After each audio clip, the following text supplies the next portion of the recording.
Welcome folks to another year at the PDAC 2018. We're here in Toronto doing our annual segment of the Mining Snaps segment interview series, and I'm very happy to have with me David Erfle, the editor and founder of the Junior Miner Junky. That's juniorminerjunky.com, a newsletter for investors to learn more about the mining sector on specific stock picks. We'll encourage you to visit the website. So David, before we even get into it, just tell us a little bit about yourself and the newsletter, and also this offer that you have going on right now. Okay,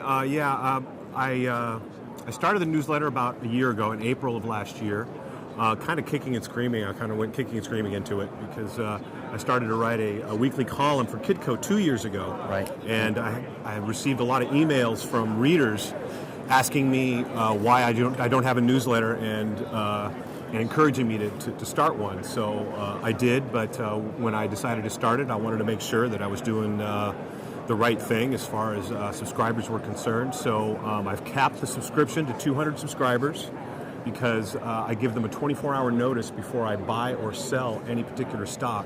And any stock that I own and any stock that I promote in my newsletter, I am a shareholder in with my own money. And also, I do not take any monetary compensation from any of the companies or shares or warrants or options or anything like that. So it's doing really well. It's almost full. It's over 85% full now, and once it's full, the introductory rate of $149 per quarter will be going up to $249 once somebody cancels of the 200. But anybody who signs up with the initial 200 subscribers will have a $149 lifetime rate. Great, excellent. Well, thanks for that. So that's juniorminerjunky.com. I'll put the URL here in the description. You can visit his website. So you know what? Let's talk about the discussion today. I want to talk about risk investment money. You know, has that really come back into the sector yet, into the junior space? You know, because you've seen a lot of, a lot of the risk money go away to other industries such as cryptocurrencies and such things like that. And you know, talking about your newsletter as well, you know, your investment strategy. You have a lot of time commitment. I saw your presentation back at Cambridge earlier this year, which is a great conference, a lot of great speakers, and your presentation really focused on just the amount of commitment you have, and I'm sure with other newsletter writers too, of how much time you really spend to research, meet with the companies, meet with the heads of these companies, and to really make sure you're doing your due diligence. Just touch on that, and then we can talk about the risk investment side of how there's risk investment money coming into the sector or not. Sure. Yeah, it's very important to do the due diligence, and I mean by getting out to these conferences and talking to management. Looking them in the eye, asking them pertinent questions, establishing a relationship with them.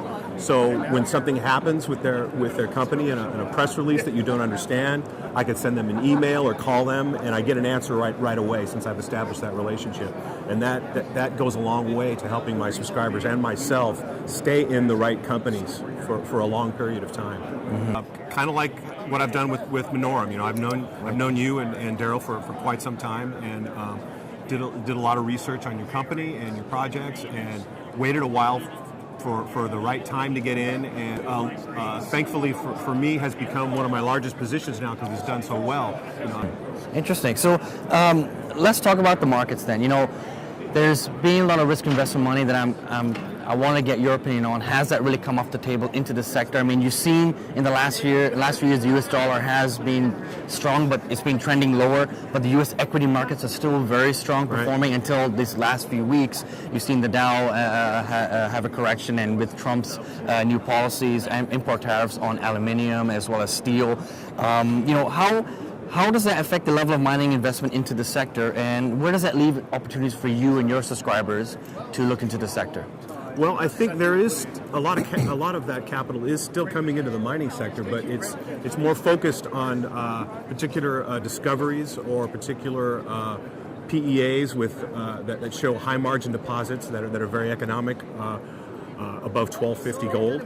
So, and also when you look at last year, you had a lot of strategic placements by major mining companies. I think nearly $500 million came into the mining sector via strategic private placements last year. So in my slide presentation from the previous year, I talked about something called follow the money. You see what all these other companies are doing, like Agnico and Goldcorp, see where they're going, see what kind of investments they're making, and not only what kind of investments they're making, but what kind of companies they're investing in. So you use that model for your own due diligence and looking into companies before they make a strategic deal. Like you basically put your major hat on and say, if I was a major, what would I be looking for?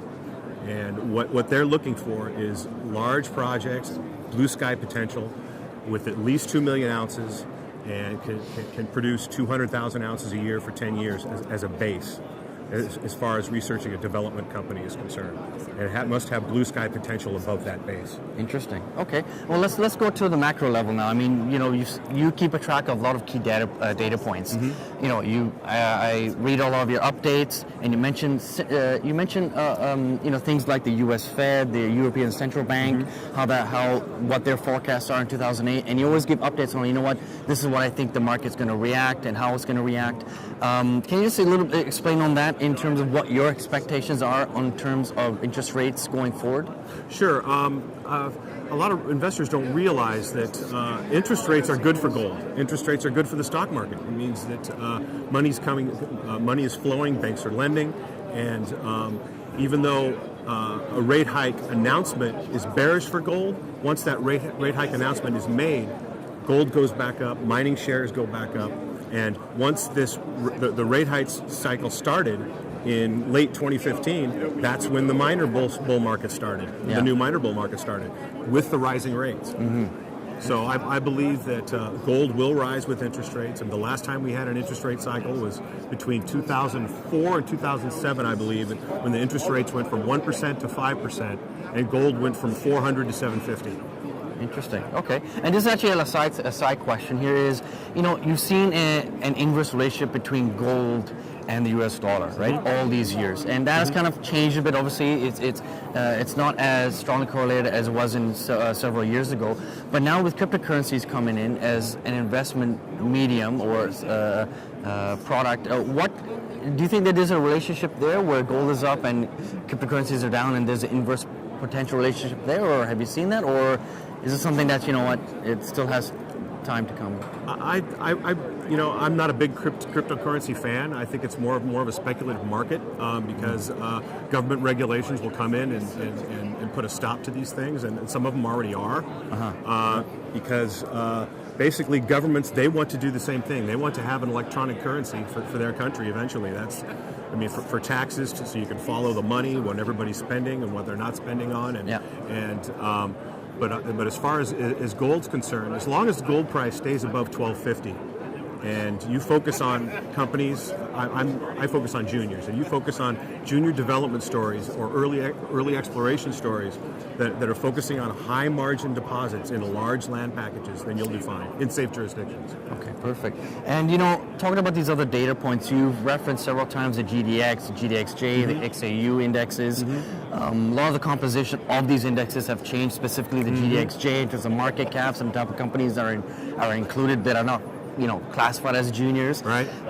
Do you still reference these indexes even though the composition has changed? I mean, what is your thoughts on that in terms of how you go about gauging the sector going forward? Well, I do, because GDX is a huge ETF. I think it's a $7 billion market cap, and this is what you follow. As far as the miners are concerned, you really can't follow the venture because there's a lot of pot stocks in there, there's a lot of oil stocks in there. Right. So that's not a very good gauge. GDXJ should be GDXM, really, because it's mostly mid caps and majors now.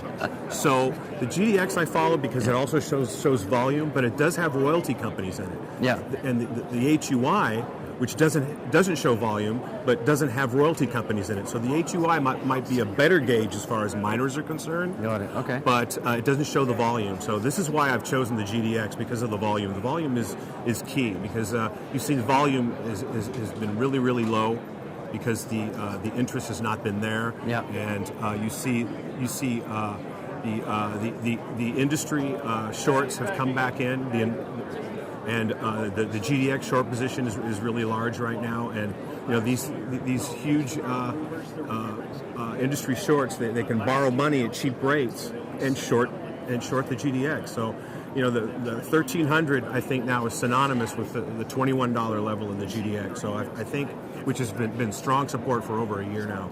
So I think now if they're able to get gold below 1,300, then you might see GDX trade close below 21, and then you're going to have a stop run, and then the GDX could go all the way down to 18 or 19. So I'm actually hoping for that, because that would be sort of like an exhaustion moment, sort of a capitulation where I'm finished, I'm done with this sector, I'm selling, and this is why you should have some cash right now and wait to have that opportunity if it presents itself. Okay, great. And then you also talk about some other data points that are very interesting. That's the CPI data, the non-farm payrolls.